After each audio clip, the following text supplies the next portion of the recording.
In an age where college funding is limited, education resources are questionable, and arts programs are being cut, the Coalition for African Americans in the Performing Arts, better known as CAAPA, has stepped up to the plate. Inspired by CAAPA as a part of its commitment in supporting classical music education and performance artists throughout the United States and abroad, we offer the Masterclass series.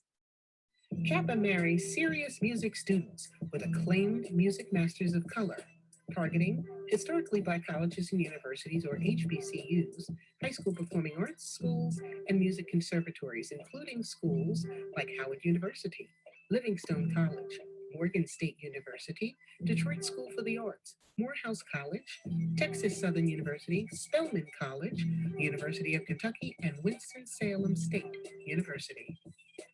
The Masterclass series helps students build self confidence, strengthen performances, hone their skills, tighten presentations, improve stage presence, work on technique, and vocal recommendations.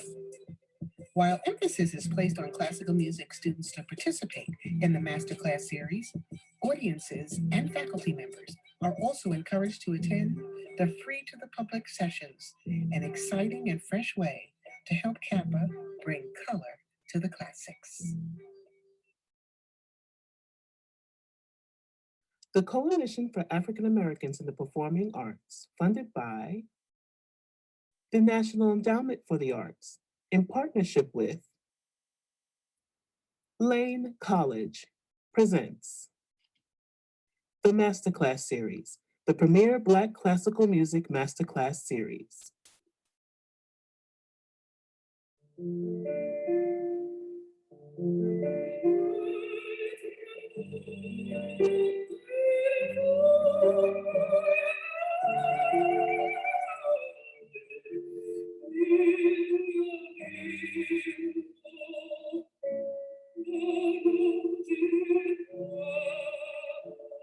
Praised as richly talented by the New York Times, opera star Latanya Moore has received global acclaim for her uniquely gorgeous voice and touching role portrayals for over 20 years.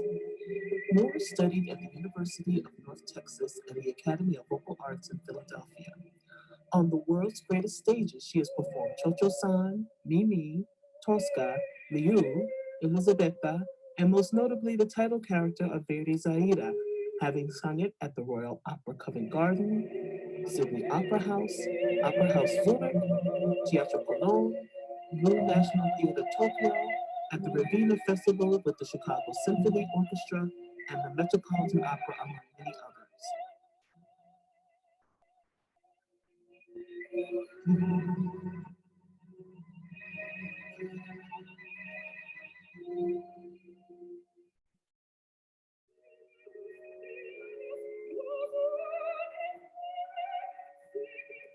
Moore's recordings include Mahler's Second Symphony with the Vienna Philharmonic for Deutsche Grammophon, Verdi's Macbeth with ENO Orchestra for Chandos, as well as a live recording of the Metropolitan Opera's 2019 hit production of the Gershwin's Porgy and Bess.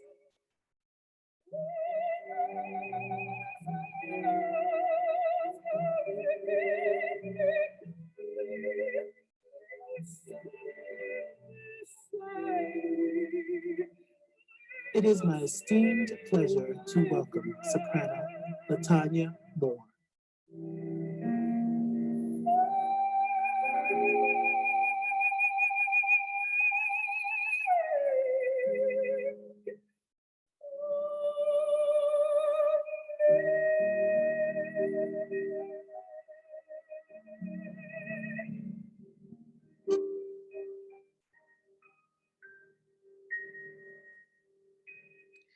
Before we meet the music master, I would just like to say hello and welcome everyone to the next installment of CAAPA's virtual masterclass series. Excuse me.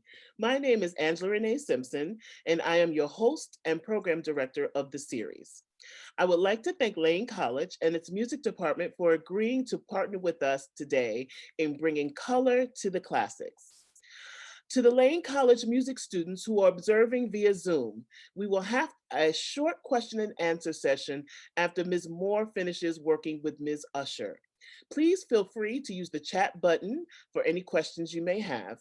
And for those who are watching on Facebook Live, please post your questions in the comments. Now, without further ado, I bring to you our music master soprano, Ms. Latanya Moore.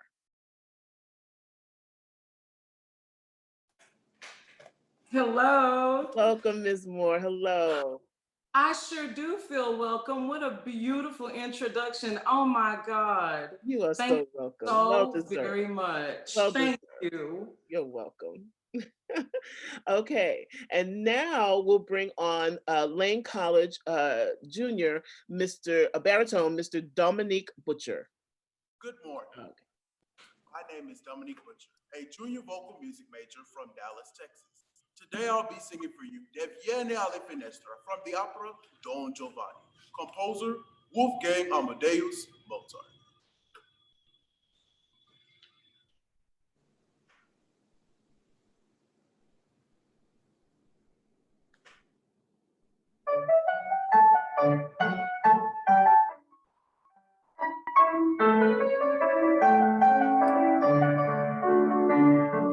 Vieni alla finestra, oh mio tesoro, vieni a consolar il pianto mio.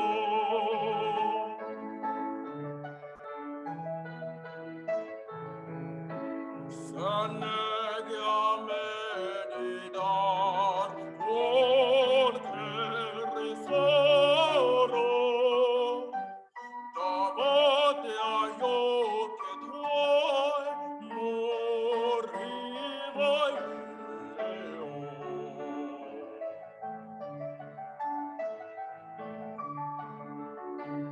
Toccai la bocca dolce più che il miele, tu che zucchero porti in mezzo al cuore.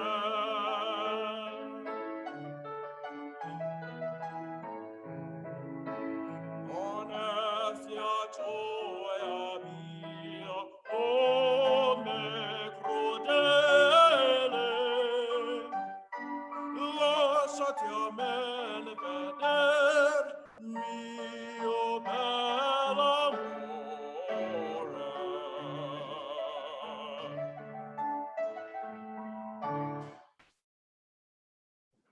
All right. Bravo. Very nice to meet you, Mr. Butcher. Very nice. Thank you so much. Thank you so much. Yeah, beautiful accompaniment. First thing I'm going to say right out the box is what I like about your singing is that you put it all the way out there. I don't think that you're holding anything back, which is wonderful. That is an amazing step that some people are not willing to take. They like to take their voices and just keep it in a box, and they're afraid to let it out. I'm glad you let yours out. The reason why that acts to your detriment in an aria like this is because this aria is about seduction, and no one is seduced by something that's always one way. I want you so bad. Please come and open this window. Yeah, please open this window. You're breaking my heart. No, it's not enough. Now, I think once you got to the second verse, you started to give me a little more emotion. Perhaps you're more connected to word-wise to the second verse and the first, or it's that you just were getting all of those jitters out of the way, right? I feel like a big thing for you to think about is communicating that kind of energy from the beginning of your aria, not just the end, not because you've done the first verse and you've gotten to the second one and got kinks out of the way. I advise that one thing you'd love to do, should do, before practicing, before going into an audition is sing full out through all your rep. Don't mark it, don't sing sections, nothing like that. Full out with the emotion and everything first, because I feel like that's going to improve things greatly starting at the beginning. So that being said, let's start again. Let's go from the beginning, and I want you to mean it to me. Vieni, come to my window, baby. You know, you're breaking my heart. Come on, squelch my tears. I'm crying for you, baby. I would love for you to seduce me with the sound a bit. So let's start again.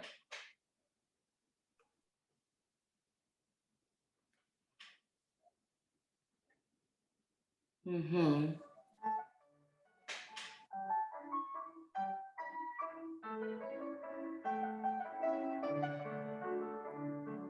Vieni alla finestra, oh mio tesoro, e vieni alla flori, pianto mio. Okay, stop for 1 second. That's wonderful, okay? Now you're giving me a lot more passion than you were giving me before. Now what I want you to do, now that your voice is out there, take back the volume a little bit. Even though this is happening in public, I think you're saying it up to her window, and you know, if other people are around, they totally see you and totally hear it, which is a huge turn on for her, right? You know, the big thing for you to think is that it's an intimate thing. You're only talking to her. You're not talking to anybody else, you know, only to her. Whoever you think that is, you're only talking to them. The one up in that window, you want them to open it. You want them to look at you. So pull me in. Don't bark it out at me because I know you're there, okay? And at this instance in the opera, I know that she knows he's there already, especially from as soon as you open your mouth.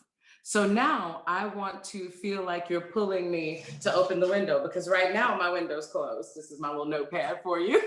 My window's closed. So get me to open it, please. Start it again, nice and gentle, and really think about trying to pull me out that window to open it.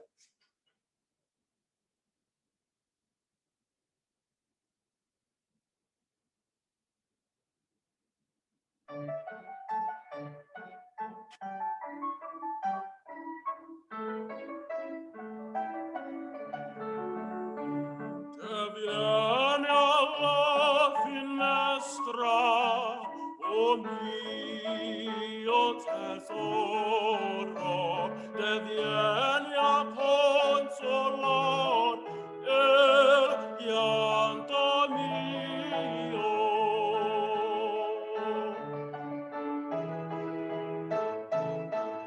Se neghi a meditar qual che ristoro, davanti agli occhi tuoi moriva io. Okay, let's stop for a second. This was much better. I mean, you're definitely forcing me to pay attention to you now, so I find it so much more interesting. You know, now let's get to some fundamentals a little bit. I do need you for something like this to sing at not a mezzo forte, gentle. De vieni alla finestra. You're accompanying yourself on this little, you know, this little piccolo guitar, you know what I mean? This little bitty thing, you know, and I need it to sound more intimate. Your voice, you're singing very correct, very, you know, exact. De vieni alla finestra, right? That's not enough because you're doing opera right now, Mr. Butcher. It's opera. You are not just standing there and singing just some random song. You're Don Giovanni. So you've got to really seduce. I can't say it enough. And one big place it starts is with the delivery of your words. When you start out a phrase, de vieni alla finestra, come to the window, right? That's what you're saying. Come to the window, oh my darling. You know, seduce. I need you to, you know. Also, you know, when you get a chance, you need to clean up your diction. Make sure that you're saying, when you're saying finestra, finestra, don't do an aspirated T of finestra, finest. The American T doesn't exist. There's no way you need to ever do that in Italian. Not duh, like some people go. Finestra. O mio tesoro, oh mio tesoro. You know, go a little gentler, because I think if you take off some of that dynamic, if you're not singing so loud and you come back off it a little bit with all the excitement you have, with all the support, which I love, with all of that, if you come back off it a little bit, I think the rest will sort of iron itself out. You'll start to sing with more gentle diction, you know, and a more gentle tone, and it'll be more inviting. So let's start one more time. And I invite you, I'm gonna say all the way, to sing piano with the same energy that you're giving me, which is great. It's great energy. I mean, you're really a giver. I said at the very beginning, you are giving. Don't give so much, because it's when you're chasing somebody, you want a relationship with them, you know, if you give too much, it scares them away, right? The best thing for you to do is sit back and play it cool and make them come toward you. So give me some mystery here, Mr. Butcher, just a little bit. Okay, so let's start from the top again. And really go over the line too much.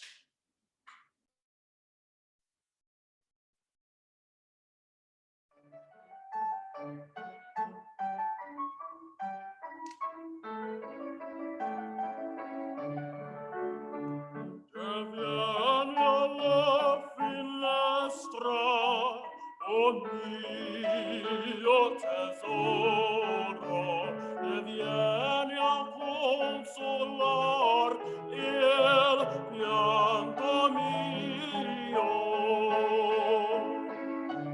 Just 1 second, you can't take that breath there. Yeah,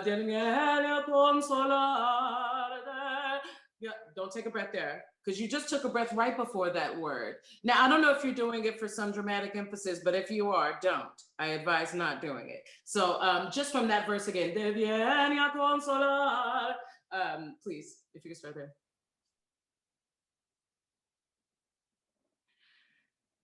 Mm-hmm. Vieni a consolar il pianto mio. There you go, better.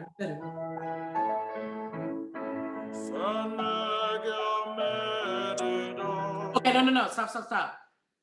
Start it like Creepsville soft. If you started too soft for your accompanist to hear you, your accompanist will play softer. That's what you want. You want to make your orchestra do the effect based on what you sang. You know, it should be them coming down because you came down with the volume a little bit. So go even softer, a lullaby, if you would, when you get to this section.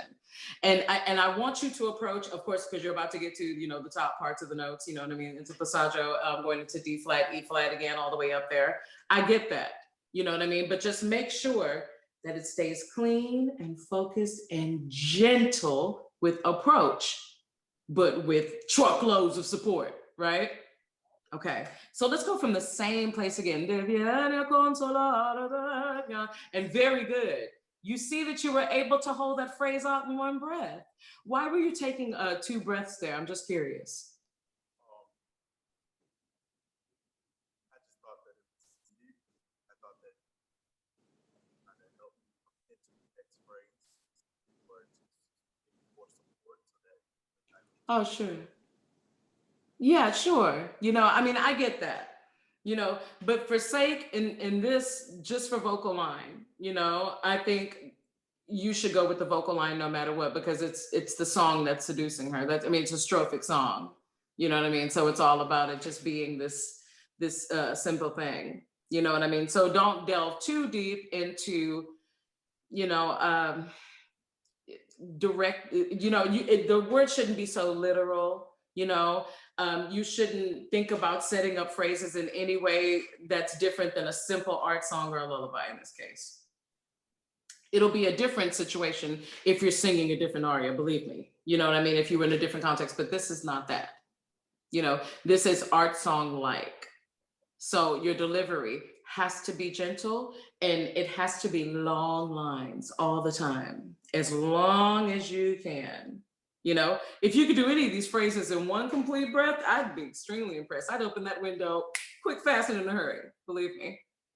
Okay, so just, you know, for shits and giggles, let's go at the very beginning of the aria again and go all the way to the end. When you get to the second verse of this aria, calm down.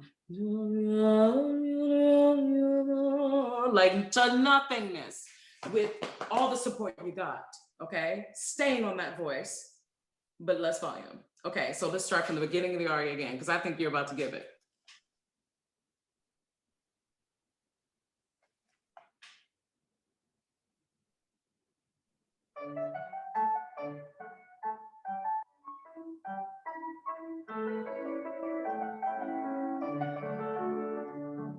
Vieni alla finestra, o mio tesoro, e vieni a consolar il pianto mio.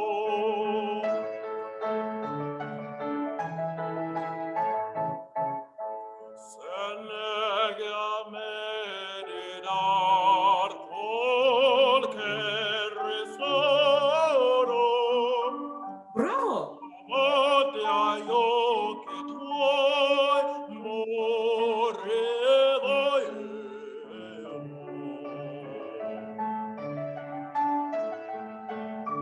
Long, like a violin. Alla poco dolce, più che il miele. Yes. Del zucchero poi in mezzo al cuore. Yes. Keep going. Little more.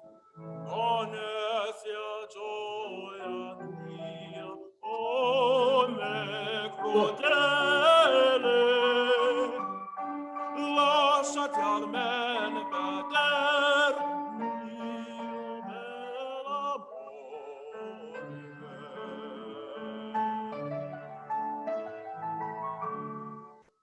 Bravo! Now your aria has shape.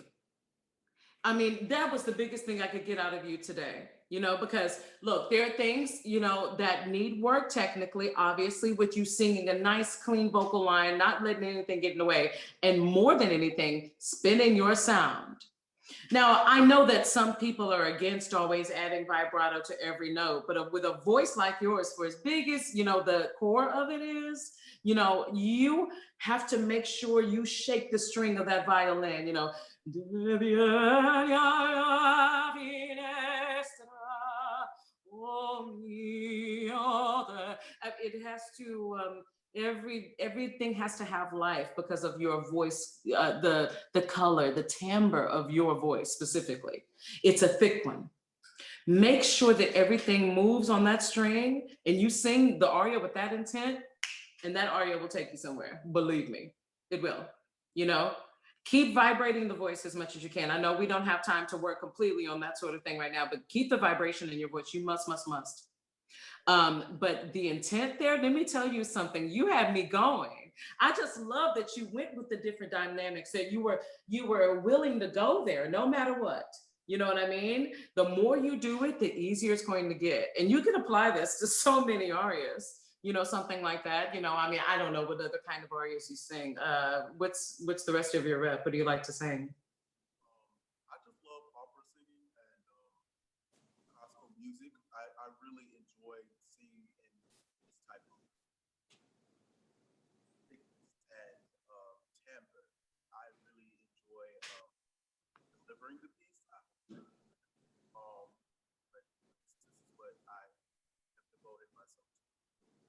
Yes. Okay. Well, I mean, I tell you, if you want to look at some more classical pieces, I'd like you looking at Mozart. It's really wonderful. You know, look at things from the Italian songbook that are actually arias, not just the songs, things that come from actual operas. You know, I could tell you what those are, but I'd rather you go look for yourself.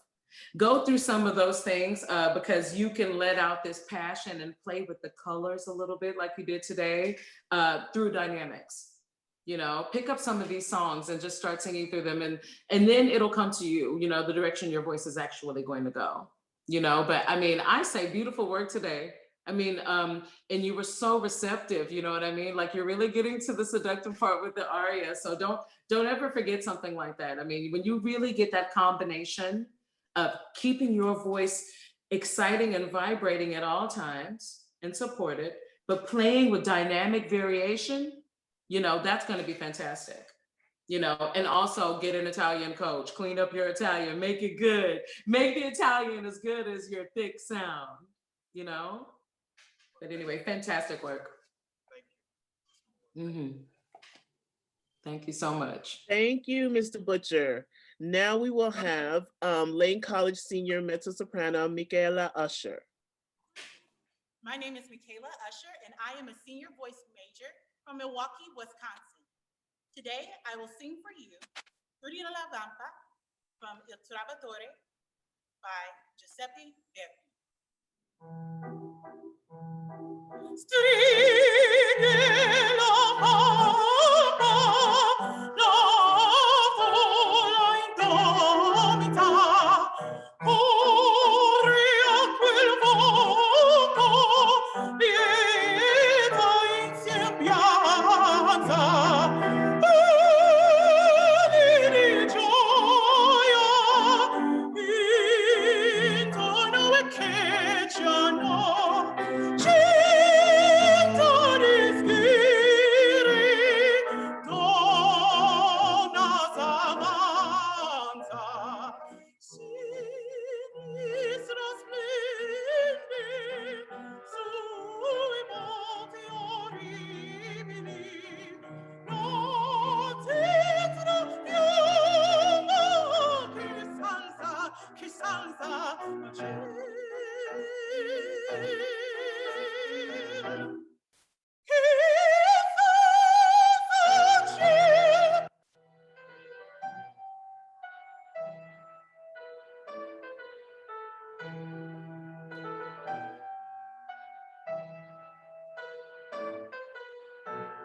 Brava, Micaela. Brava, darling. Wow. Beautiful, Miss Usher. Wow. Wonderful. Thank you so much. Wow.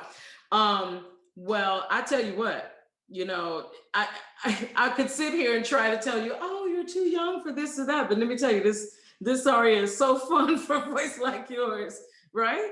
I mean, everybody's itching to hear this kind of throat sing something like Stride la Vampa. How fun. Absolutely gorgeous. Beautiful major instrument. Okay, so your chest voice is obviously stunning. When you get down there into your chest voice, don't you ever drive it. There's no reason to do it. The problem is this, you know your chest voice is good, it feels so good and it's so impressive. So you want to give us that chest voice and it sounds so good. The only problem is you're broken from the notes that are right before it. So it's no longer in line. So what we're gonna try to do right now is smooth that line out by getting you to sing your chest voice exactly where it is, because I won't mess with your technique, but not as loud. Because you have to blend it. When you get to something to like, chi salsa, you know, you have to make sure it all stays in line. So for your voice, It's almost when you go down, you don't have to, it's like a whisper, but not, because I don't want to say whisper. I don't want you to give me a breathy, unsupported sound. Just sing those chest notes softer.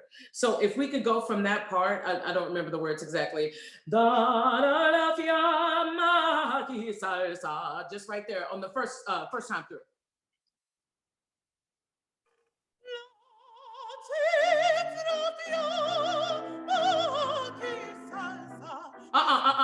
Sir, you cannot take a breath in the middle of a word. You know that's wrong. So start again. Make sure you're ready.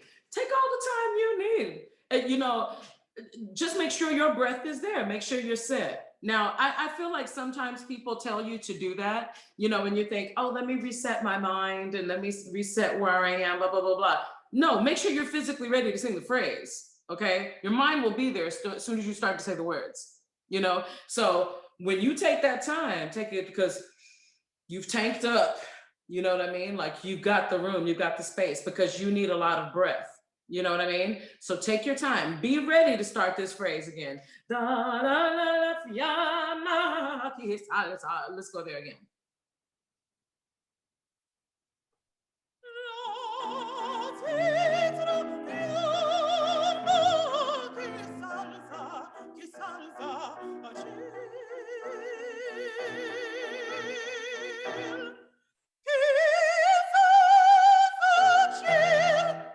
Okay, do it one more time. That was a little better. But what I'm looking for when you start this, I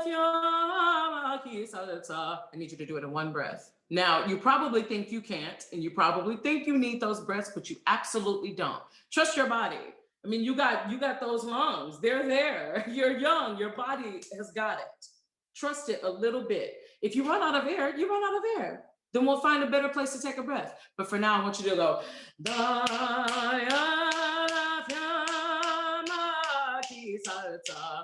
And then take all the breath you need. Your accompanist will wait for you. I'm sure you will. You understand. She needs that, you know, she needs a space a little bit, you know. So start it again.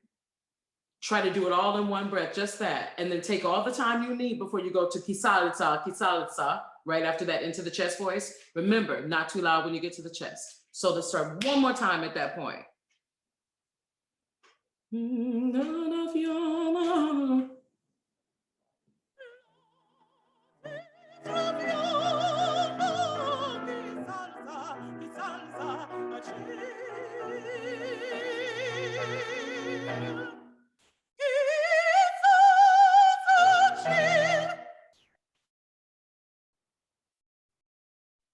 Wonderful. Very good. Much improved. That was wonderful. Okay. So trust your body a little bit. You can carry out these phrases. Everybody, you know, that's watching, if you feel like you need to take a breath, 9 times out of 10, you probably don't.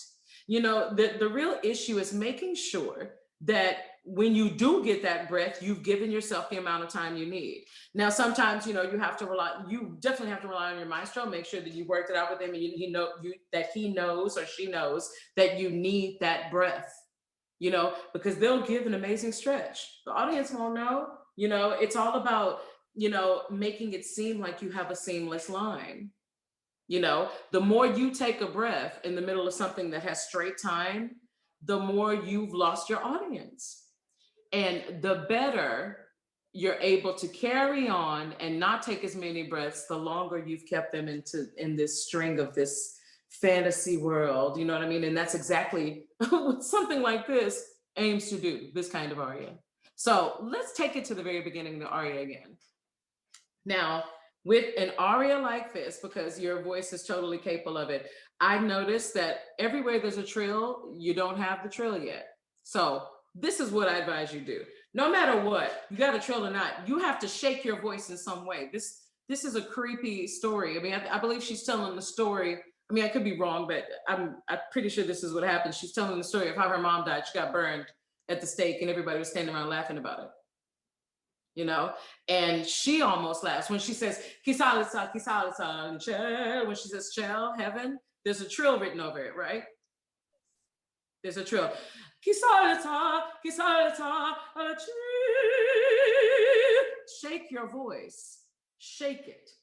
Okay, you have to, even if you don't have a real trill, it's okay. You know what I mean? Like, not everybody's got this crazy freak trill that some people can do. I know I don't, but it's not that. It's absolutely just shaking your sound, actually trembling your muscles there, making them tremble your neck. So,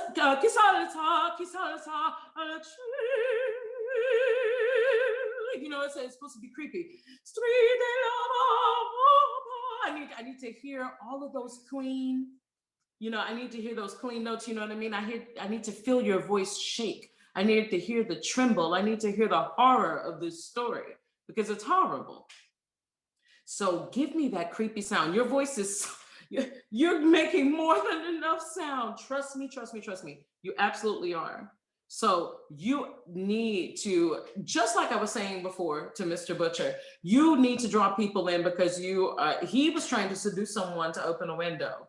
In this case, you're telling a horror story. You're like at camp, you know what I mean? And you're telling this horrible thing that's happened, you know, this like bad little story in front of the fire. You know what I mean? So draw me in with something. Your voice is so present. It is there.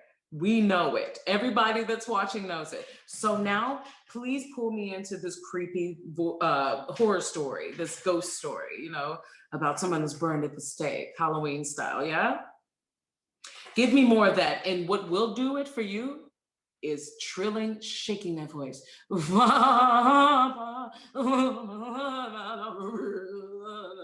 She's a creepy witch. So please give me the creep. So let's start at the very beginning again. Let's set that tempo a little slower if we would, just a hair slower so we can creep, creep, creep, creep, creep, creep, creep, creep, creep. I think that's gonna really rock. Okay, so let's go from the beginning again, please. Thank you.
One breath.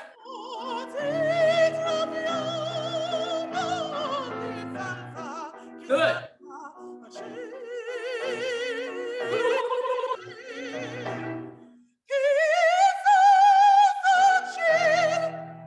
Go on. Great. Go on.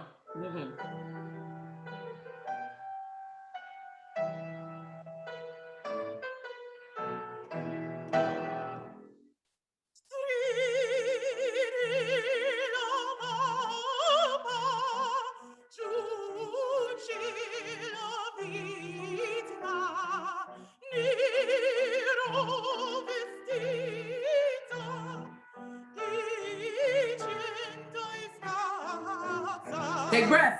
Take breath.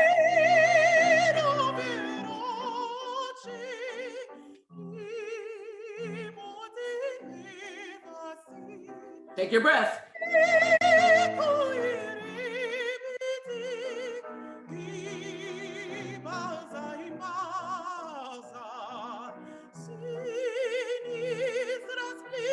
Voice.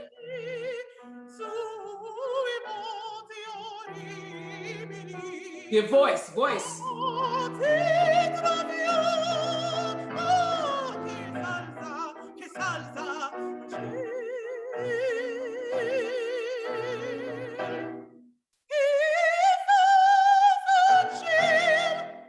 Go back. Okay, go back 1 second. Kisalata. Try to because you're just singing just a one note. Just shake the mess out of it. You know what I mean? Even if it sounds like it's not going to the right notes, I need you to go over the line, because that is going to give more of an indicator of a trill than anything. If you've let the sound lose control a little bit, that's the whole point. That's why he wrote the trill. So even if you can't trill, you know, the trill in this case is your voice going wild. Wild. So again, from that same phrase, I hate to pick on you with that phrase, but I'm gonna do it again. Don't change the place in your throat, please.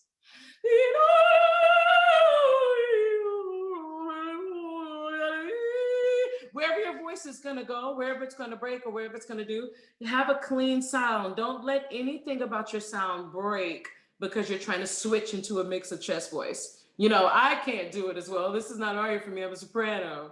But for somebody with a voice like yours, you should absolutely, well, I should be able to do it, to be honest, but you should absolutely be able to go on and stay on that same vowel without changing. And if you can't change, it means that you're singing too loud, right? It means you're giving too much voice on not enough support. So let's go back to this phrase again.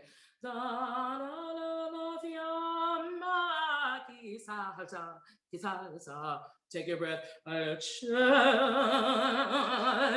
it and go crazy. And before you do your very last phrase, it should be banging. Before you do your very last phrase, keep the breath. And keep stay on one vowel when you get up to a G natural, right?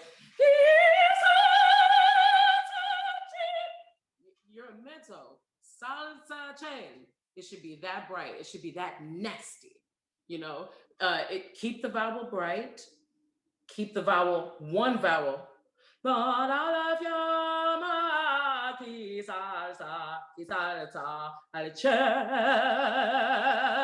change our vowel ever. Now let's rock. I think you know exactly what I'm talking about now. Okay, so let's go again from okay.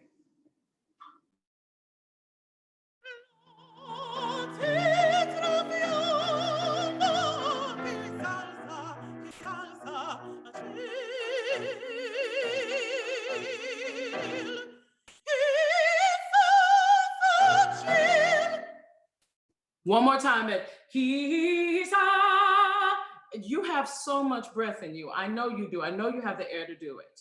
So when you get your focus of a phrase, when you do salsa should be chel, even if you have a fermato over something else.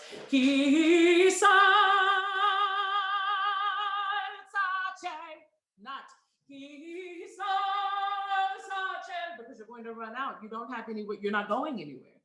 That's why you run out. So I invite you to try to hold this G as long as you can. Even if you run out of juice, that's fine. Try one more time. Just say, and I want you to hold that. Hold it. That means don't drive the beginning of it. Take it easy. Okay? When you go up.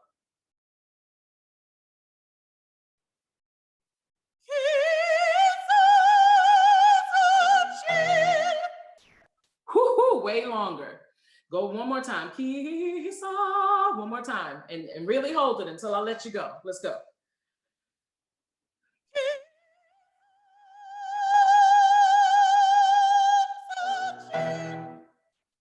Exactly. So you'll need to play with it a little bit, but you know that you can hold that note out. The more you mess with it and play with it, the more you go through it and you stretch yourself past your limit, the better it's going to be. When you practice, what do you do? Do you record yourself? Do you, how do you listen to yourself sing? I mean, what do you do when you're working? I'm curious. I either audio record myself or video record myself when I practice, just so that I can check placement as well as how the character is coming across. And when you work on things, I mean, are you the sort of person that tends to really work on things, or you're the sort of person that sings through things, you know, to make sure that they're sung into the voice? I try to isolate certain phrases. And work Good. then putting it together holistically. That's wonderful. I'm glad you said that, because that's exactly what you need to do, is isolated work. You know what I mean? The more you're able to take something apart and do it over and over and over again, the easier it's going to be to the easier it's going to be to wrinkle it out, or to get out the wrinkle. You know what I mean? Iron out. That's what I mean. Sorry. You know, you have something that's full of wrinkles. You know, you have to put the iron on it for a little longer. You have to like keep going and going and going. So many people get annoyed with that kind of detail work. But the beauty in that kind of detail work is you find that you're able to push yourself past your limits. When you're practicing, please go further than you need to go. Now, the tempo we just took for Street de la Vampa is way too slow, but I needed you to do that, because now you see that you've got more breath than you think you do. If you can do Street de la Vampa eternally slow, you know, you're gonna find exactly how much you really can give and take when you do it at tempo, that you've got so much breath to play with, which means you'll have so much to play with dynamically. This is very, very important. If there's anything I can say for you today and for your colleague, you know, the big thing you want to do when you're singing something is paint a picture. A picture has to have, you know, when you're doing art, it has to have highs, it has to have lows, you know what I mean, to give depth and things like that. You really should play with colors of your voice, because you have such a strong, beautiful instrument, warm, air to Mother Earth kind of instrument to you. 2 minutes, Ms. Moore, 2 minutes. 2 minutes, thank you. I know, good. I'm glad I have the police there. But anyway, you really do have this Mother Earth kind of sound. You know what I mean? It's just naturally in there. So the more that you're able to isolate and work on certain things here and there, the more you're able to stretch your breath, your sound, how long you can sing something, how soft you can sing it. I say the purpose in all of your practicing should be messing up, doing things that you think you could not possibly do. You know, you're working on something like Azucena, a beautiful aria for you to work on, which is just so hard and so nitpicky. Of course, is the first act aria from Don Carlo. Nel Giorno Stella, I think it's called, that Emily sings. You know, doing things like this that stretch you in your practicing, because you have, in my opinion, a major instrument. That's what I wrote down on my little pad. Major instrument.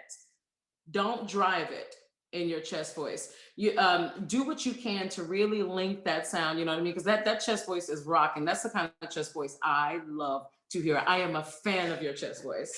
You know what I mean? I just love that sound. Don't drive it. It's there. When you have a good chest voice, the worst thing you could do is sing it too loud. Take it easy. Go through, nitpick, spot check certain things, and stretch out everything. The other last thing I want to say is, with your Italian, when you're saying the name of the opera, Trovatore, Trovatore. I'm not sure what you said, but make sure that is nails no matter what. The rest of it, you know, we can, you know, work on and everything, but make sure you've got the absolute title of the opera right, that you've got the character down. You know what I mean? You know exactly what's going on and how to say it. You know, diction, very important, and it will be your friend. It will help you with your vocal line too. Verdi knew how to write some diction, so absolutely beautiful. Wonderful job. Great voice. Great voice. Brava. Fantastic. Thank you, Ms. Usher. Thank you so much. Now it comes time for our question and answer section. For those who are watching on Facebook Live, if you have any questions for Ms. Moore, please leave it in the comments. I will read it to her. We do have a question here in the chat. It's from Ms. Unique Stanfield, and she asks, how do you balance your personal life and your professional life? Not well enough, if you ask me. See, this is a very hard thing, you know. I feel like in a career like this, it's almost better if you can, you know, if you mean personal life and having a relationship and family and things like that, if you could wait a little bit, Now, some people, have found it beneficial to have a family first and then go into starting a career. I felt like it was much easier for me to start having a family later in life because it's easier to integrate. Initially, I had my first child was 35.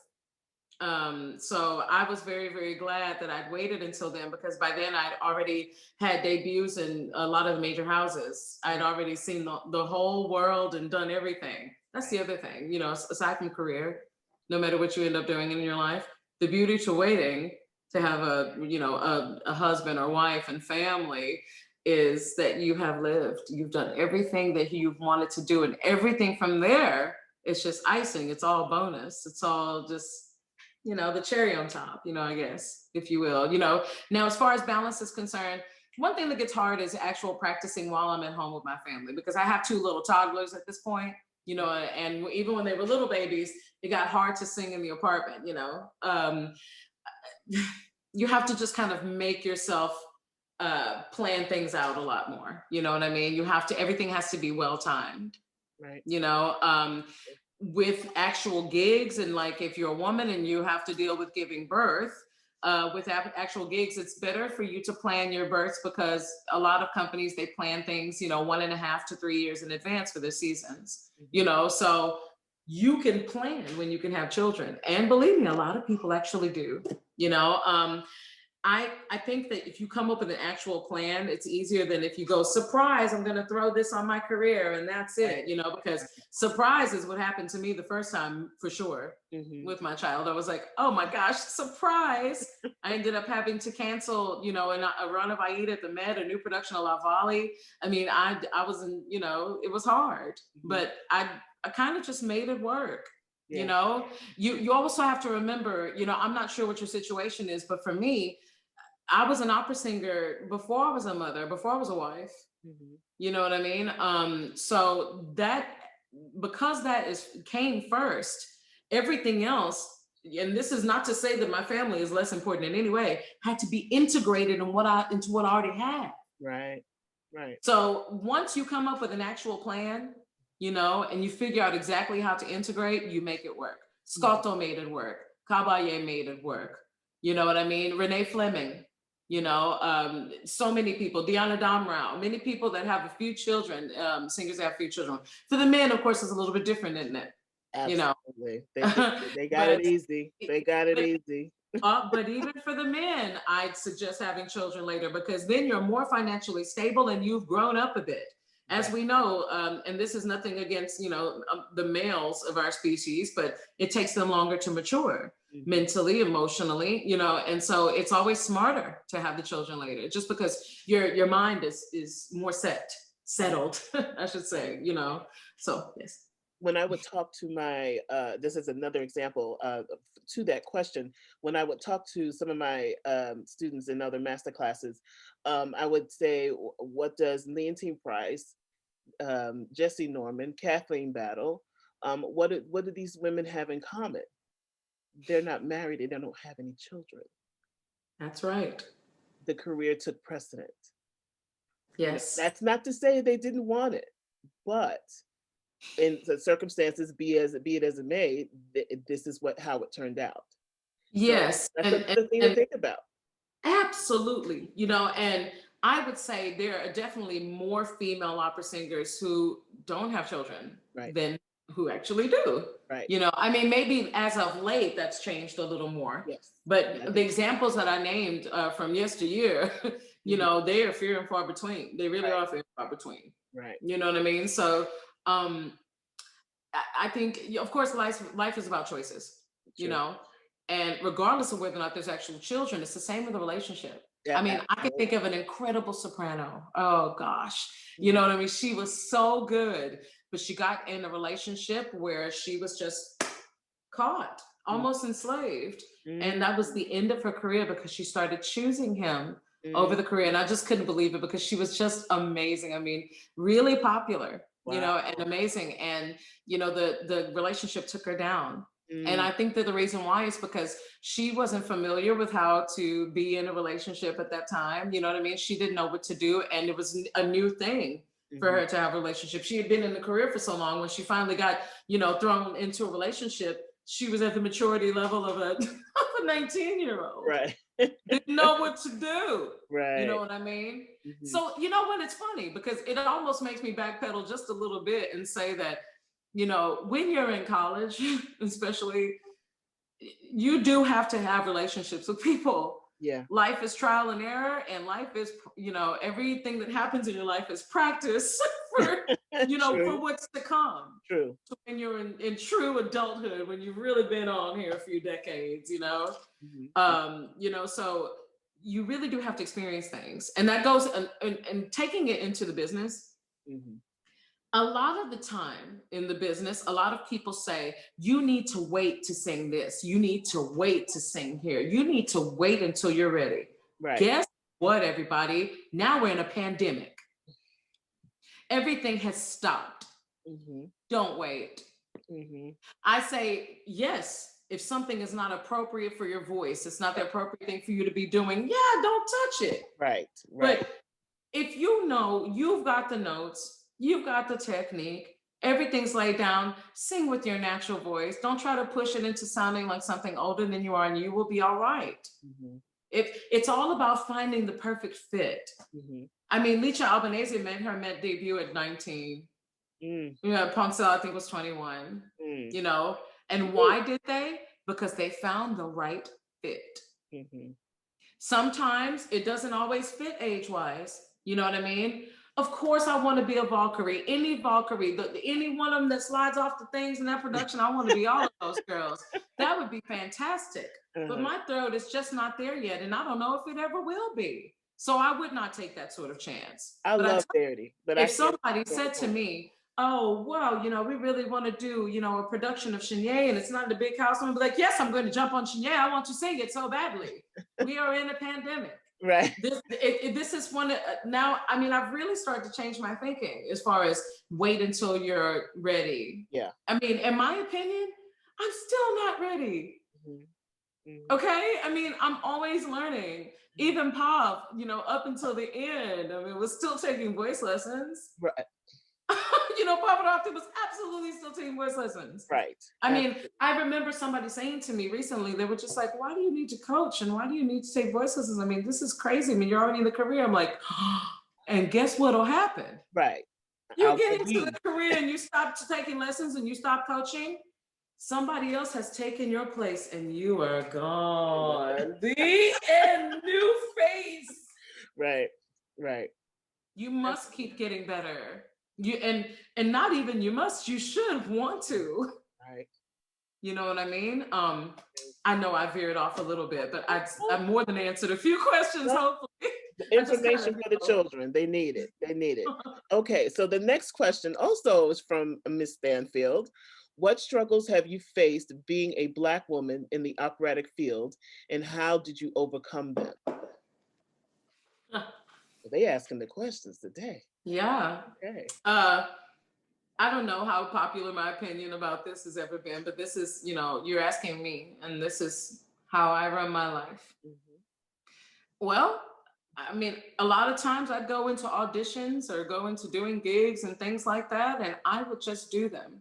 I didn't think about Latanya Moore and what I was in my personal life, whether that be how I looked, how I act, how I'm shaped. I mean, anything about me.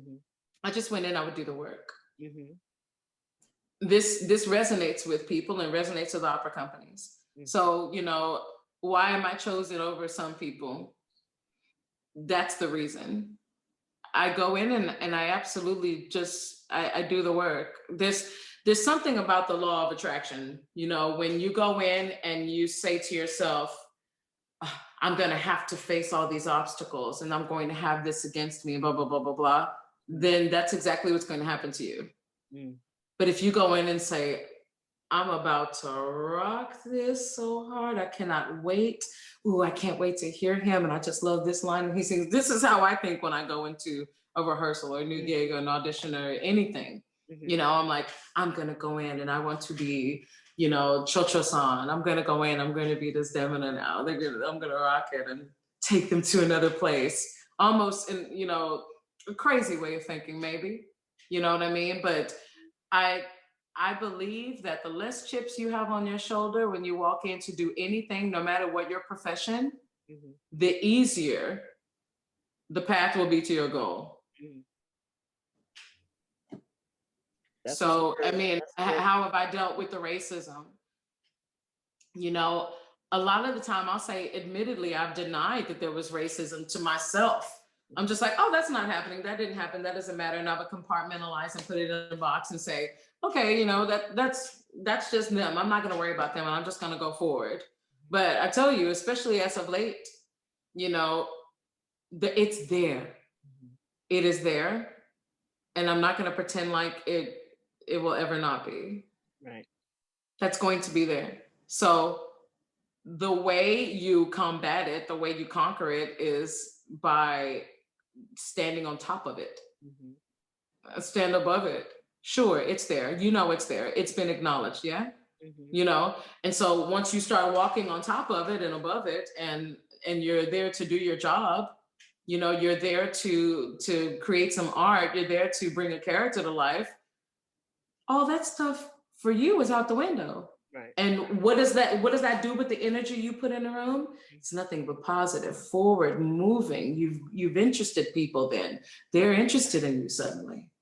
You know, and that's exactly how it works. And that's exactly how I've always thought. And maybe it comes from my upbringing. You know, I mean, my sisters were very much that way. I mean, wow. You know what I mean? They're amazing. They're most certainly the sort of people that will walk into a room and absolutely own how awesome they are. I learned from them. All right. And I say, you know, you must always do that.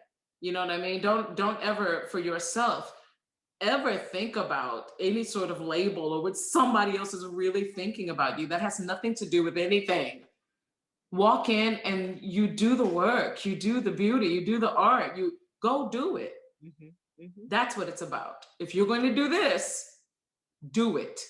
All the other stuff is secondary. Go in and sing, bring the characters to life, do the work, have and enjoy it, and bring it to the people. I mean, this is why we're here. Right. There you go. Oh, got some questions. Goodness knows. All right, here we go. What inspired you to become an opera singer? Ooh, okay, so my history of opera is this in a nutshell. I've told this story a few times, so I can do the abridged version. When I was 13, I was flipping through the channels in Houston. It's PBS, Channel 8 is what it was. And they had great performances, but I didn't know that's what it was. And so I saw this clown, all right? And he's screaming, right? And he has a knife and he stabs somebody. I was like, what?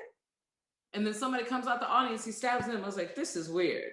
Now I was familiar with classical music. I was in the choir and everything, but I was just like, what's going on? Ew. So I changed it. 3 weeks later, about 2.5 weeks later, I'm on the same station. And there's what I think is a Chinese woman standing there with another woman and a little boy, and nothing is happening. I was like, what? I changed the channel.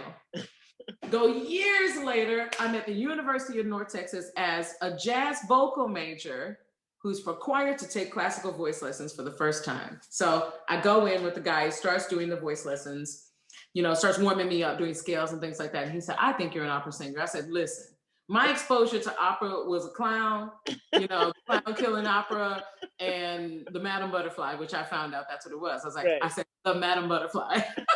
It's ironic, it's my favorite role. I mean, but the Madame Butterfly. I said, that's not my thing. I said, I can be in the chorus somewhere, in the choir. And he said, well, yeah, good. Be in the opera chorus. He said, if you hate it and you don't want to do it, then fine. You just do your choir and stay with jazz. He said, but if you love it, you know what to do. I went in and the opera they were doing was the clown opera, I Pagliacci. I swear to God, that's exactly what happened. And I was like, I'm in disbelief. I thought it was a sign from God. I did. I was like, this is bizarre. Why is it that there happens to be this crazy clown opera? Of all the operas. So I get in there and I'm in the chorus as a second, you know, mezzo, second alto is what I thought I was, you know, but I was about to have my bubble burst. Right. I thought that's what I was. So as villager number 14 or whoever I might have been in that opera, I was engrossed. I loved being this Italian villager that was coming to see this play. I was so in character as a chorus member. I was blown away. And when I saw the lead singer, the girl singing Nedda, it was Dana Beth Miller. I saw her singing Nedda and I was like, I want to be her. I wanted to be her. I said, I don't want to be a villager. I've got more. I want to be Nedda. I want to be the star. Right. I want to be the lead. I want to be the one that shows them how people really are and all this stuff. I mean, at 18 years old, this is what I went through. So, end of the semester, I go back to my teacher and he's like, yeah, so obviously you're in love with opera. I said, I'm absolutely in love with opera. I'm changing my major. I'm changing the teacher too. And I went to a new teacher, Dr. Patty Johnstone, and she was the best thing for me, made me a soprano, and the rest was history. I ended up moving up to Philly. I did Met auditions and all that stuff, and that was it. So my interest in opera came from, I guess, just kind of Pagliacci and the serendipity. You know what I mean? Just sort of God putting a sign in my face. And then when I was in it and I felt like I could be someone else, I could mold into any character, I realized that's my life. I'm a chameleon that brings, stuff that's on the page to life. Wonderful. That question came from Miss Jasmine Blair. I forgot to mention her name.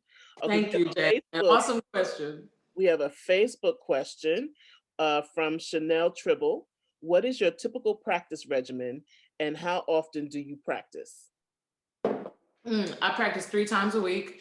I mean, that's the easiest to do is every other day. That way I don't, my children are 5 and 3. So they're real finicky about when mama's in here wailing and doing her thing. But if I go every other day, usually they're okay with it. When I start out practicing, I start out really, really low. Like sometimes I'll start with bass aria, like come dal cielo precipita. The fact that I can even still get to a low B means I'm not that warmed up right now, obviously. But and then I start to move up,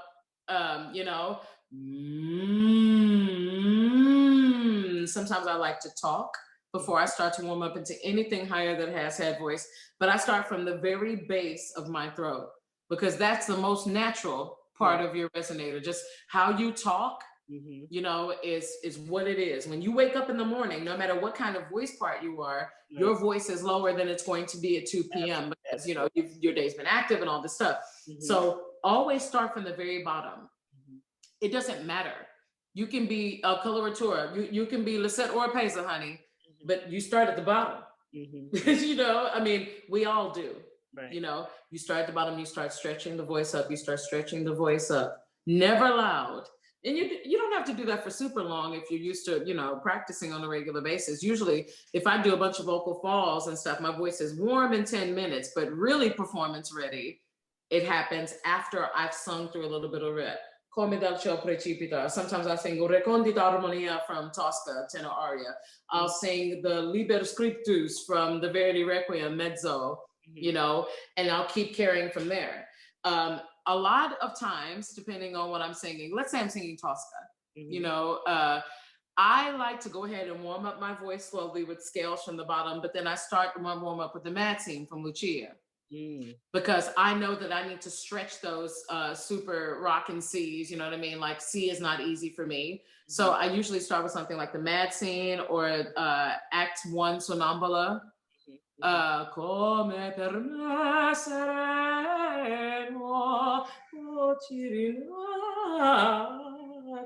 and just play up there. Because the worst thing you could do if you're singing Tosca is sing it from, a heavy place, take it up.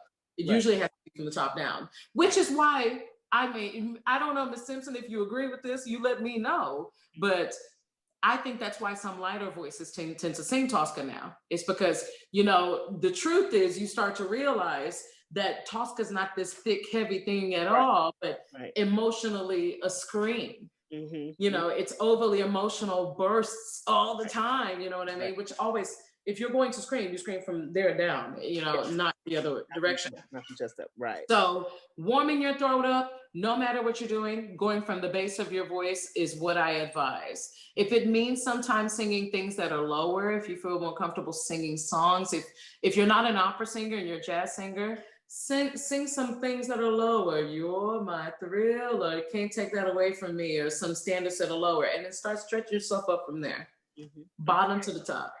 All right, well, that leads us into another question talking about chest voice from Leah Hawkins. She said, can you talk about— Hello, Miss Leah Hawkins. Can you talk about your thoughts on chest voice, chest connection? Yes, chest connection. Of course, we addressed that earlier with Miss Usher, right? Chest voice and chest connection. If you have a strong chest voice, I'm of the belief that, it's always best if you don't ever drive the chest voice and sing it too loud. Right. I remember years ago singing La Mama Morta 10 years ago at the gala at the Kimball Center in Philly. And at the end, when I was rehearsing it and practicing singing an F sharp into a G into the chest voice, I was cracking all the time when I was doing it, rehearsing it at home, and I was doing it, like in the practice room, wherever it was, I was cracking it. And then I realized, I was just like, okay, that part of my voice is already kind of booming loud anyway. I'm like, so maybe I don't have to sing it as loud and then it'll fit, So if you have a strong part of your voice, be it your chest voice, your top, your middle, the very worst thing you could do for that awesome part of your voice is drive it, make it louder, push it. It's already good. Spend that energy on the parts that are weaker so that you can add up to that part that's real, real good. Right. So for chest voice, some things for integration, just like I was saying earlier, don't sing your chest voice so loud. If you start out your chest voice really loud and as chesty as you can get, there's no way you're going to have any kind of blend. So if you're going,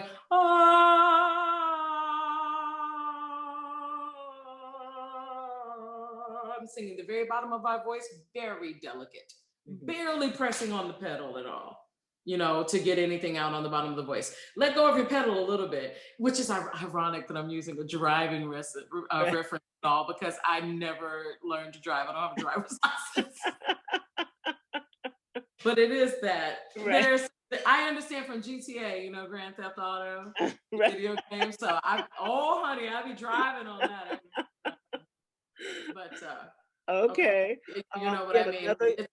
Yes. Oh, I'm sorry. Go ahead. No, it's okay. You go on. I more than covered the point. Okay.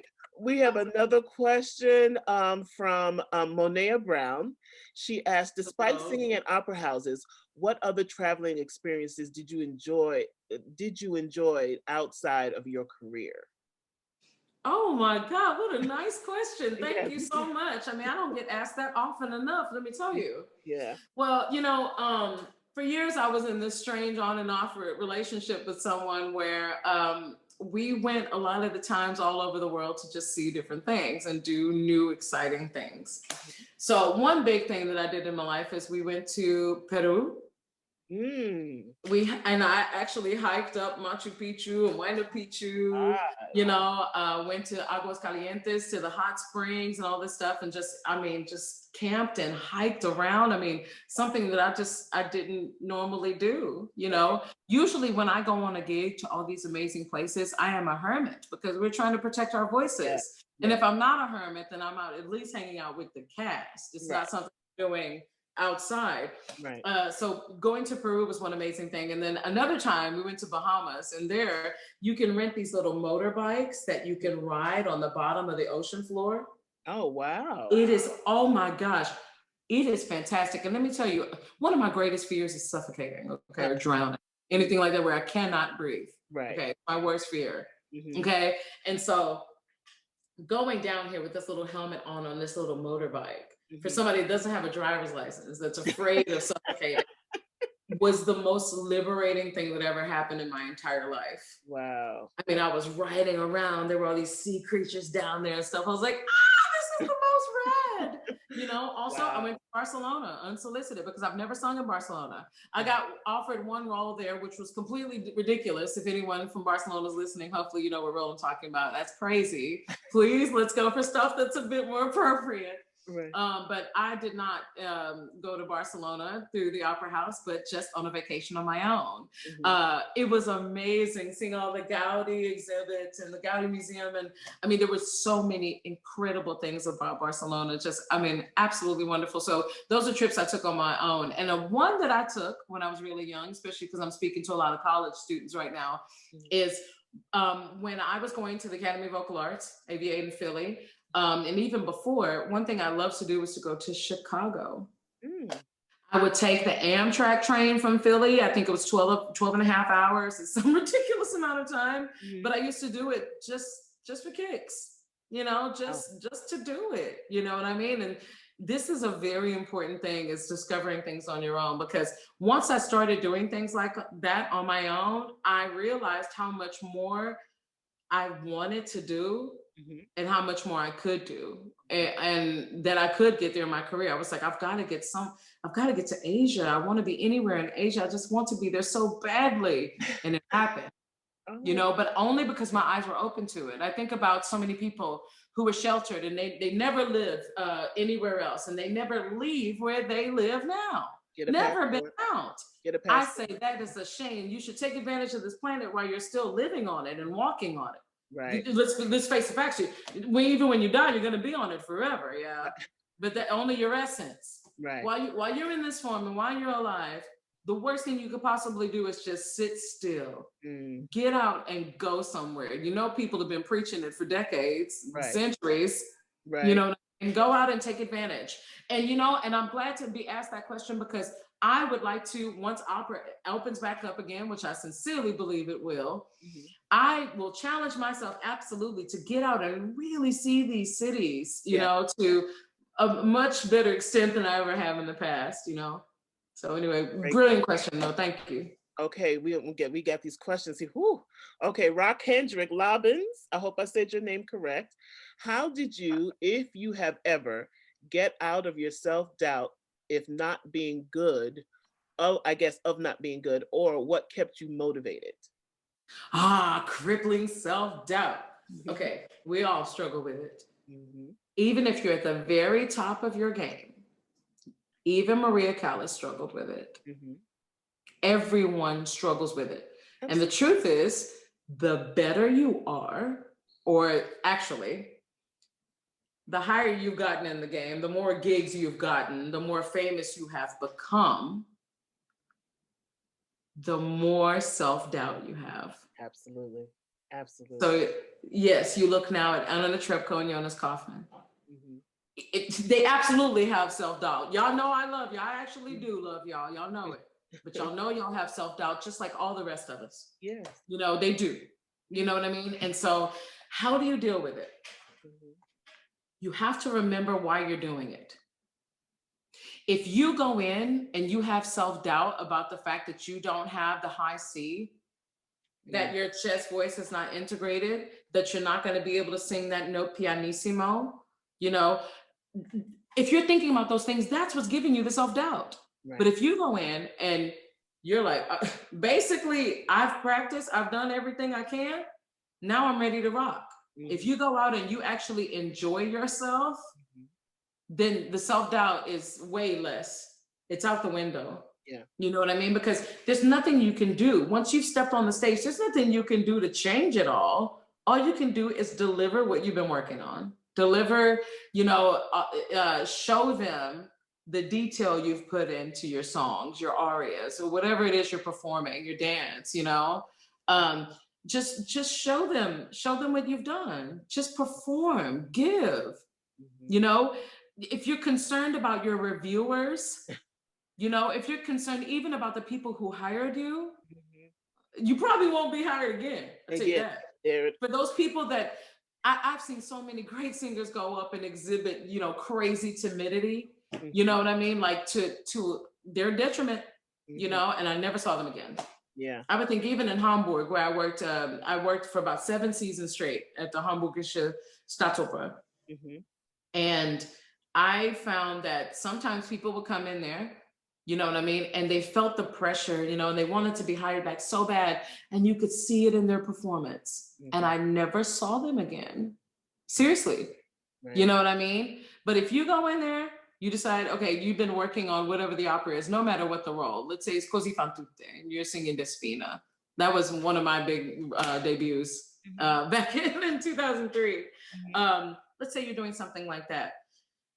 It does not serve you to go on stage and be nervous and then go on stage and think about what anybody's thinking. Right. Your attitude should be like, my shit don't stink because I've done the work, honey. Right. And if you don't like it, now that's on you. I'm coming out to enjoy myself and I'm coming out to entertain you. Those should be the only things on your mind. And I'm glad to be asked that question again, because of course, as all teachers know, and all masters know, you know, when you teach, you are reminding yourself as well of the things that you need to keep in mind. Practice what you preach, right? So, I mean, even for me, when I go out and I have self-doubt, I need to remind myself of that all the time. So please do that. That is good advice. If I do so myself, you know what I mean? Remind yourself of why you're doing it. All right, another Facebook question from Louis Lamont Thompson. Is there a cutoff age for anyone to get into opera? The reason why I ask that is because I will be 40 years old this January. All right, 40 years old this January. Is there a cutoff age? Yeah. No. Right. There's no cutoff age. Look, if you sound good and you're rocking and you manage to get your, of course, somebody has to take a chance on you. I'll tell you that. This is what's very hard. You know, if you're 40 years old, you're much less likely to see like opera patrons and schools and things like that interested in helping you and getting your foot in the door. Right.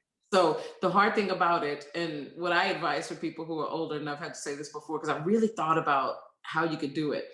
One good thing to do is perfect your craft. If you know that you're rocking and you're sounding really good, rely on your friends who are singers to advise you, to help you along through concerts at a church, you know, or during the pandemic, something outdoors, something where you can put content online, you know, through someone else, you know what I mean?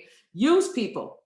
Because, you know, for years I've thought, oh, you know, I just want to do it on my own and all this stuff. But sometimes you can lean on people. People will help you if you're humble enough to ask, you know. So you're 40 years old, you know, lean on other people to steer you in the right direction. Right. But aside from that, I mean, it's about perfecting your craft. If you're that old, you have to be better than someone who's 28. You know what I mean? And if you're not better, you have to show as much potential as they do. Right. The young man that was the janitor, the young man that was a janitor, and someone heard him singing in the hallway, and now he's singing on opera stages. Look, there was someone in the Porgy ensemble who was an usher. Yes, yes. You know what I mean? The Shombe, that's right. You know, and he was an usher at the Met and took the leap.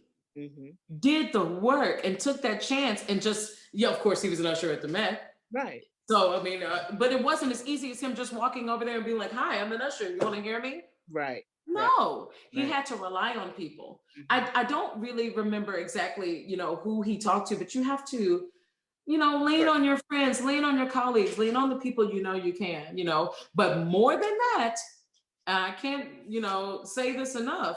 Perfect your craft. Make sure that you are rocking, that you're sounding good. Go and do what it takes. Coach, you know what I mean? Coach with people. You do need another set of ears, regardless of whether or not people think they're good enough to do it on their own just by recording and listening to it. You know, no. You do need another set of ears. You need expertise. You need an outside opinion, because no matter what, you know, you can think you're so amazing all you want. Right. Right. But when you go out into the real world and other people hear you, if you've waited so long and you've just lived in your own little bubble, then that slap in the face is going to burn, man. It really will. God, will it ever? Yeah. So rely on people you trust, rely on good singers, you know, good teachers that you know, good people in the business, you know, someone who is a part of an opera company, you know what I mean? Try to get in touch with people, network as much as you can. Yeah. You know, because if you do that, then you know, just your ambition alone and the fact that you even try to put yourself out there will get you into it will get you into some doors. Okay, we got 2 more questions and then we're going to be done. Ms. Monea Brown, again, she asks, when you're feeling ill or saddened, how do you pull throughout your performance? How do you pull through your performance? Ooh, ill or saddened. Well, when I'm feeling ill, to be quite honest, sometimes I use it to my advantage. You know, if you're ill and you're singing and it's not some kind of stomach ailment that's giving you like diarrhea or something like that, you know, and it's actually a cold, you can use it to your advantage. If you don't push your voice in any way and you keep everything very light and in line, you know, then it's not very difficult for you to sing actually, because everything is forced into a mask place. It does not have the sound that you want, Right. but it will be easy to sing. And so it's not nearly as much pressure. Right. Being emotionally compromised is a more complex question, because there have been times where I've had to go on having, you know, serious relationship trouble, or when someone has just died, you know, and I still had to go on. I mean, I heard about a major colleague dying just minutes, about 20 minutes before going on stage for one of the performances of Porgy and Bess, and I was doing Serena. And that was really, really terrible, you know, and especially because I was singing a funeral scene, you know, and you know, I don't say this so that you can think of me as, you know, someone who's cold or heartless. I mean, this is someone, I am a realist when it comes to feelings. So I'm a performer, which is an emotional career, no matter what. You know, this is what we do when you go on stage. You're letting out your emotions. So I used the situation and said, that's it. I'm going to pour everything I can, you know, and so all these emotions I'm feeling, I'm going to pour the real ones in. The result was me being a crying basket case after I finished the aria, you know, honestly, but it was worth it. You know, I feel like, yes, you know, some people would think, oh, it's so terrible that she would say something like that she would just use, you know, this trauma to her advantage. But no. It's not only to my advantage, it's to the audience's advantage. Because if I would have sat there and tried to hide it, to try to compartmentalize it, I would have had a terrible performance. I wouldn't have delivered anything. It would have been cold, and it would have been devoid of the emotion that I had been giving in all the previous performances. Right. So you do everyone a disservice if you're dishonest emotionally as an opera singer. It does not work. Right. So whatever is wrong with you, you have to show it. I always say for people who go on stage and they're nervous, it's okay to show it, and you should. Because if you pretend you're not nervous, you're going to be nervous for the whole 3 hours. Yeah. You're going to ruin everyone's time. Yeah. Please be nervous. Okay. So when I see the reviews that say for so many singers, oh, it took them a little while to warm up, or they were nervous when they came out, that's probably accurate. Right. Absolutely. Okay? And they say, and usually what follows when they say something like that is, but they more than recovered. They came out and they rocked the house. This was rocking. This is what was up. You know what I mean? And that's usually what happens. You know what I mean? So whatever your feelings are, you need to own them. If you start crying and you're really going to break out, I hate to say it, but go ahead and break out. Because if you try to just be strong and muffle that, it doesn't work for an emotional art form like this. It may work if you're in real estate, you know, it may work if you're a lawyer, you know what I mean? But it does not work when you're in the performing arts, any kind of visual art like that, where you're showing people yourself. Use it. Next question, Alicia Benenfield. She said, hello, my name is Alicia Benenfield, that she attends Lane College. She said, before you sing, do you eat or drink anything special to loosen your vocal cords? To loosen my vocal cords? No. You know, it's a myth that people say, oh, you know, you shouldn't eat this, and you should eat this, you shouldn't drink this, you should drink that. All that's going to happen, you know, to affect your performances, you know, is usually in your mind. Okay. So what happens is, let's say you're feeling really phlegmy and you have a lot of phlegm. Okay. If you sound good and you know you were sounding good before, you're still going to sound good regardless of whether or not you have a phlegm pop here and there. Right.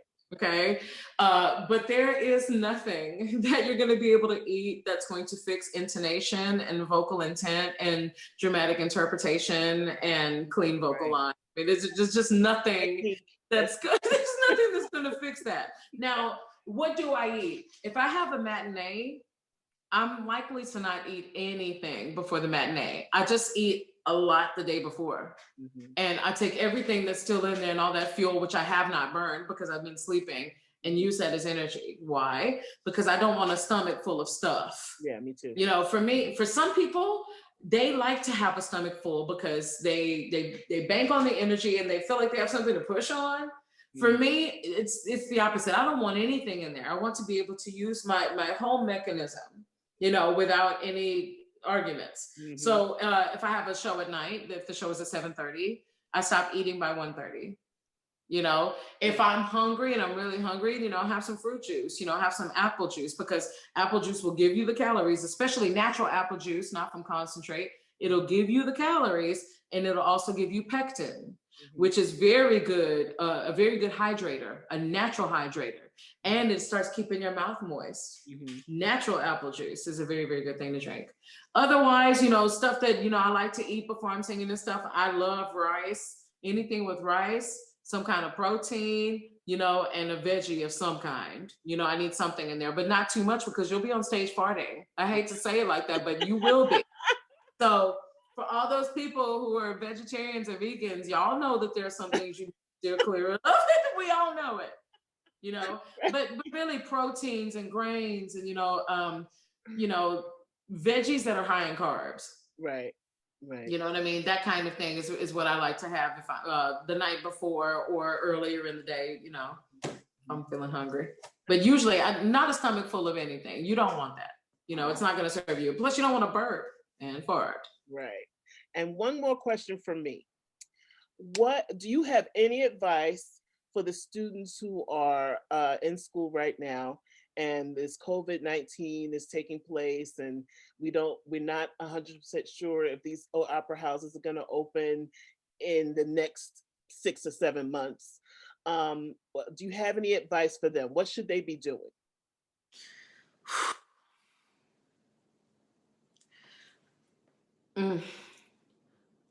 This is what I think. It's the end of the opera world as we know it. The way it was before, it's just not going to be again. That being said, the young singers who are in school right now are for the generation that are going to push change. So this is what you should be doing right now. Keep going, keep working on shows, keep working on operas and art song and all of those things that you want to do. Produce content, okay? Start posting these things, you know, in any outlet you can. Keep showing everybody the art.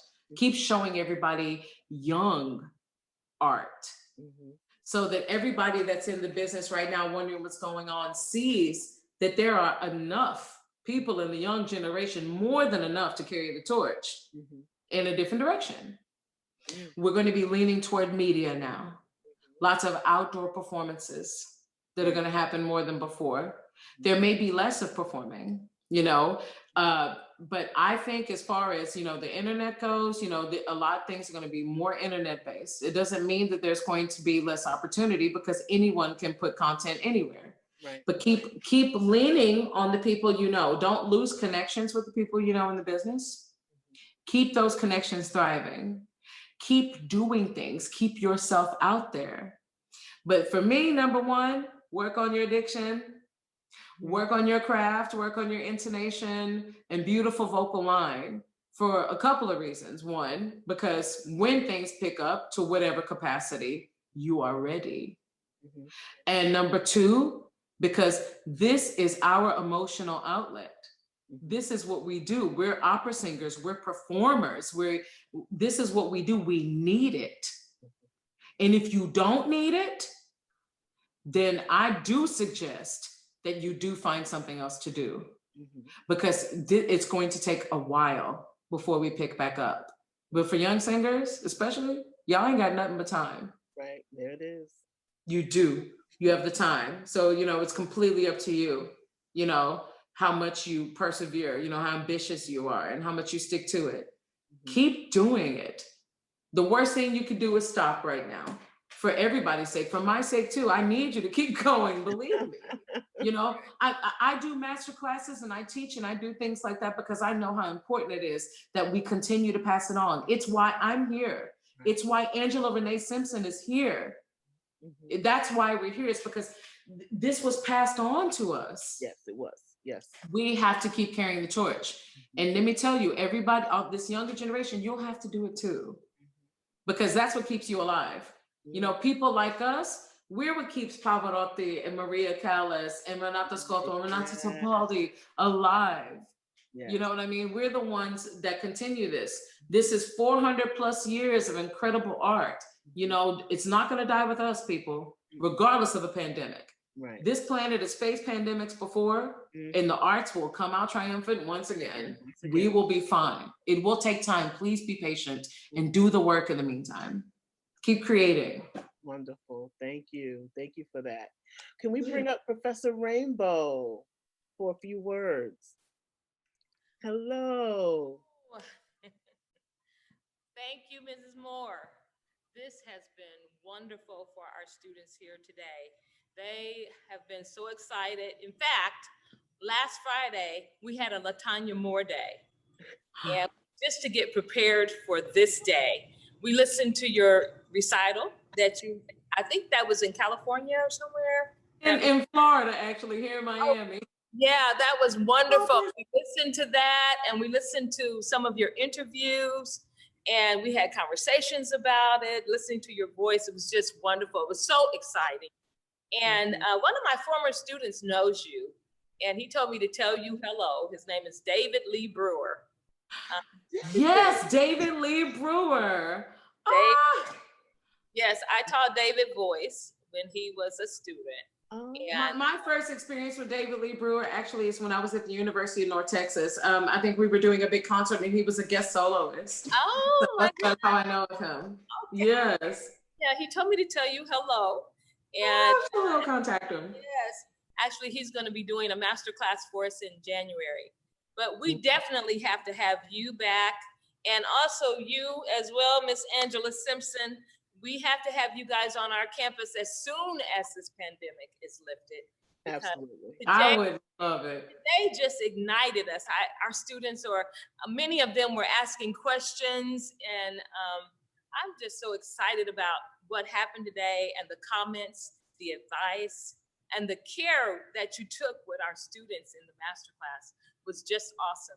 And I just want to say to you, Ms. Simpson, and the Coalition of African Americans in the Performing Arts, thank you so much for bringing this to our HBCU schools. We have been watching each one every other week or so.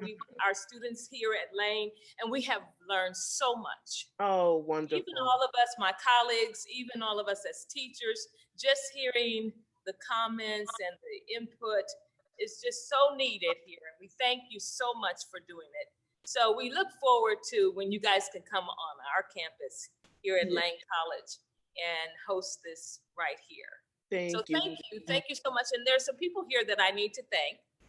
First of all, our president, Dr. Logan Hampton, our vice president of academic affairs, Dr. Daryl Coleman, and our division director, Dr. Sandra Ramawi, who is also a musician, as well as the music department, our chairperson, Professor Karen Henning, and director of bands, Professor Cosbia Smith, and our director of our LC Jazz Combo, Professor James Henning. We want to thank everybody, as well as our collaborator today, Mr.